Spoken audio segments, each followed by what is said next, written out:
బ్రహ్మజ్ఞానం, గయాశ్రాద్ధం, గోగృహే మరణం తథా వాస పుంసాం కురుక్షేత్రే ముక్తిరేషా చతుర్విధ. ఒకటి పుణ్యక్షేత్రాల్లో నివసించడం, రెండవది గోగృహంలో మరణించడం.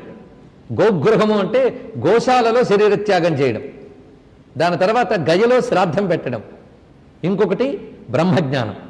ఇవి ఉన్నవాడు సద్గతిని పొందుతాడు. మిగిలినవి మనల్ని నరకాదుల్లో పడనివ్వకుండా పుణ్యలోక భాగ్యాన్ని కలిగిస్తూ తరువాతి జన్మలైనా బ్రహ్మజ్ఞానానికి అవకాశం ఇచ్చి కైవల్యానికి తీసుకువెళతాయి.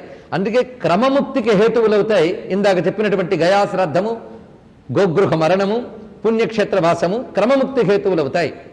బ్రహ్మజ్ఞానము అది నేరుగా కైవల్యాన్ని సిద్ధింపజేస్తుంది. కానీ ఇప్పుడు మిగిలినవన్నీ కూడా మన క్రమముక్తి హేతువులవుతాయి. పైగా నరకగాములు కాకుండా కాపాడుతాయి. సద్గతులంటే సామాన్యం కాదు. కొందరు అంటారు పుణ్యలోకాలు అక్కర్లేదండి, మోక్షం అంటే చాలని. అక్కడికేదో పుణ్యలోకాలు వాళ్ళ వలన పిలుస్తున్నట్టు.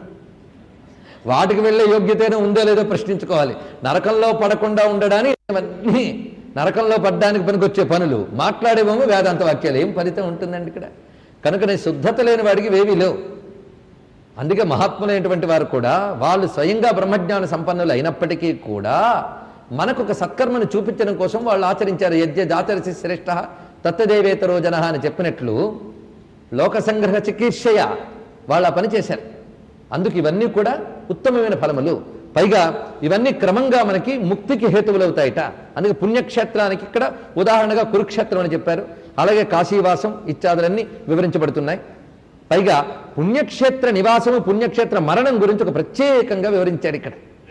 పుణ్యక్షేత్రంలో నివాసం వల్ల మనకు తెలియకుండానే మన సూక్ష్మ శరీరంలో ఏర్పడుతుంది. చిత్తశుద్ధికి హేతువులు అవుతాయి అవన్నీ కూడా. అదేవిధంగా పుణ్యక్షేత్రముల యందు మరణం యముని వద్దకు తీసుకెళ్ళదట. అంటే నరకగామిని కానివ్వదు. అది ఉత్తమ గతులకి హేతువులు అవుతాయి.